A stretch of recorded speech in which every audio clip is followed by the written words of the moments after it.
רדיו גלגלים ברשת. רדיו ללא מגבלות. גלגלים ברשת. ללא מגבלות. בוקר טוב לכם מאזינות ומאזינים יקרים. בוקר טוב גם לכל מי שצופה בנו. כמדי יום חמישי בשעה 10, כאן איתכם בתוכנית כלכלת הבית ברשת. והפעם יש לי את הכבוד והעונג לארח את איילה אבני, יועצת פנסיונית, מומחית בתכנון ופיתוח הסדרי פנסיה, איתה נעיר במקצת על הקופסה השחורה של הביטוח הפנסיוני. בוקר טוב לך איילה. בוקר טוב. מה שלומך? מעולה. נהדר, אני שמח. אז אני רוצה להציג את איילה אבני.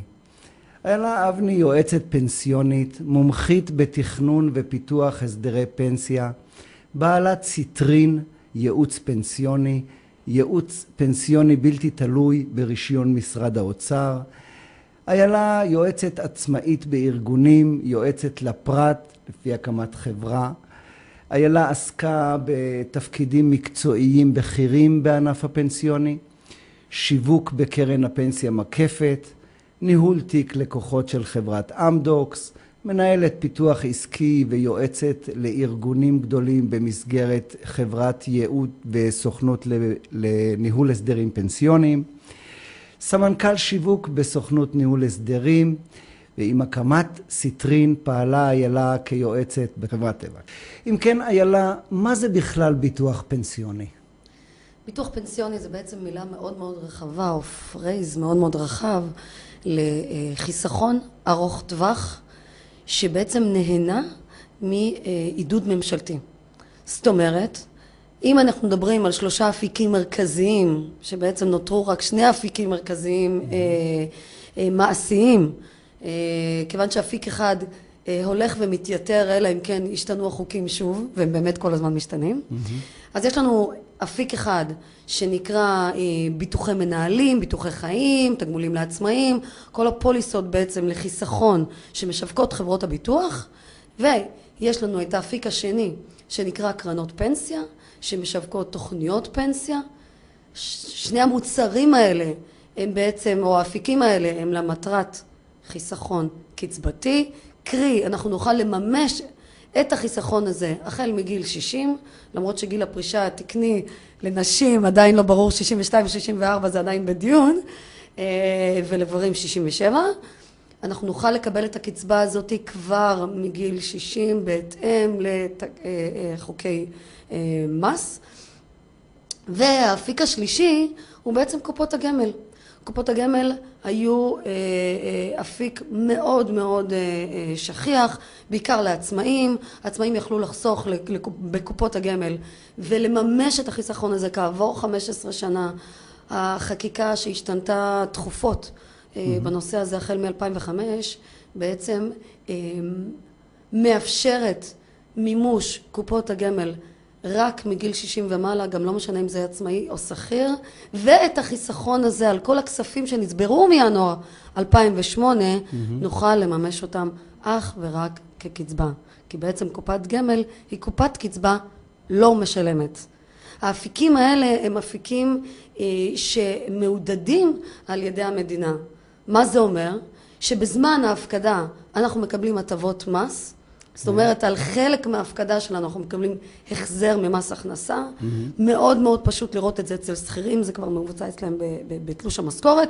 השכיר בעצם מפקיד את התגמולים שלו לטובת החיסכון הפנסיוני, ומקבל על זה זיכוי, שזה 35% מס, זה המון המון,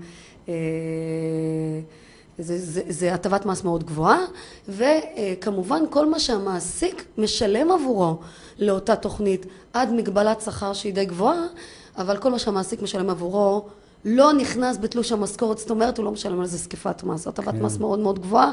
לעצמאים בגדול עד איזושהי תקרה ועד 16% מהתקרה הזאת הם מקבלים הטבת מס שחלקה היא אותו זיכוי של 35% וחלקה היא ניכוי כמו הטבה של הגשת חשבונית לצורך הטבת מס. ולמרות זאת הרבה עצמאים אין להם פנסיה, באמת, אני שומע ש47% מהציבור אין לו פנסיה? בקרב העצמאים זה קצת יותר גבוה, זה למעלה מ-50%. זו אוכלוסייה שלא נוטה לחסוך לטווח ארוך, מכל מיני שיקולים אישיים, פסיכולוגיים, כבר שמעתי את כל הסיבות בעולם, אני אחיה מהעסק שלי, אנחנו כל הזמן רוצים להכניס כספים פנויים לטובת העסק, עצמאים רואים את עצמם עובדים עד גיל מאוחר, זה מין אילוזיה אופטית כזאת, כיוון שתקופת החיסכון הפנסיוני מתקצרת. אנחנו מתחילים את החיסכון הפנסיוני הרבה יותר מאוחר ממה שהתחלנו אותו פעם, כי פעם לא נסענו להודו אחרי הצבא, ולא כל כך, לא כולם התחילו ללמוד באוניברסיטה, ובעצם החיסכון הפנסיוני התחיל במפעלים בגיל 25, היום הוא מתחיל בגיל 30 ומעלה, 35, קל וחומר לעצמאים שנזכרים בגיל 40 שאוקיי, מה נעשה עם הפנסיה? וכיוון שתוחלת החיים מתארכת, היום היא סביב וזאת הבעיה האקוטית, זאת הבעיה האקוטית. היום תוחלת החיים לנשים זה גיל 83.3, לגברים זה 79.7, זה כל הזמן עולה, כל הזמן עולה, אני לא אגיד באקספוננט, אבל זה כל הזמן עולה. בכל מקרה, תקופת המימוש של החיסכון הפנסיוני הולכת ועולה. זאת אומרת שאם אנחנו קיצרנו את התקופה שאנחנו חוסכים לפנסיה, ומצד שני אנחנו מעריכים את תקופת המימוש לפנסיה שלנו, זאת אומרת אנחנו נצטרך יותר שנים שאנחנו צריכים פנסיה, זה נושא מאוד מאוד חשוב שצריך לחשוב עליו. זה אומר שאם אנחנו כבר חוסכים לפנסיה, כדאי מאוד שנשכיל ונבין היטב מה זאת הקופסה השחורה הזאת, כיוון שמאוד מאוד קשה להבין בתחום, אני יודעת, למרות שאני מהתחום, אבל מכל ההרצאות שלי ומכל האנשים ומכל הלקוחות ומכל האנשים שאני פוגשת, התחום הזה הוא מאוד מאוד מאוד סבוך. הן בזכות או בגנות כל החקיקה שמתווספת וניתנת חדשות לבקרים, אין בגלל ריבוי המוצרים, בגלל שינוי החקיקה, ובעצם התחום הזה הוא בהחלט מאוד מאוד סבוך, לרבות היבטי מיסוי, צרכים ביטוחיים, היום אני שכיר, מחר אני עצמאי, הסוכן אמר לי היום תוכנית כזאת, מחר אני הולך למקום עבודה הבא, כבר מציעים לי תוכנית אחרת, אני לא יודע מה יותר טוב, מה בעצם, איך אני אוכל לממש את התוכניות האלה ומתי. בכל מקרה, הנושא הזה מאוד מאוד סבוך, וכיוון שהוא כך, ההבדל או הפער בין חיסכון פנסיוני מיטבי לחיסכון פנסיוני שנעשה ככה על הדרך, אם אני אשאל פה עובר אורח בכביש, מה, יש לך פנסיה? אוקיי, הוא לא ידע, הוא יגיד לי, כן, יש לי ביטוח, כן, יש לי ביטוח בריאות, כן.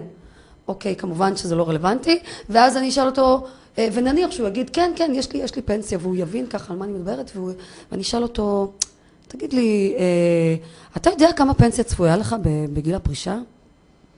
כמובן שאני אתקל בעיני עגל, וזה ברור שאין פה שום מידע לגבי העניין הזה, אבל מה שאני באה להגיד, שזה בעצם התוכנית הפנסיונית יכולה להיות מיטבית, יכולה להיות בהתאם לנסיבות הקיימות בחיסכון אופטימלי.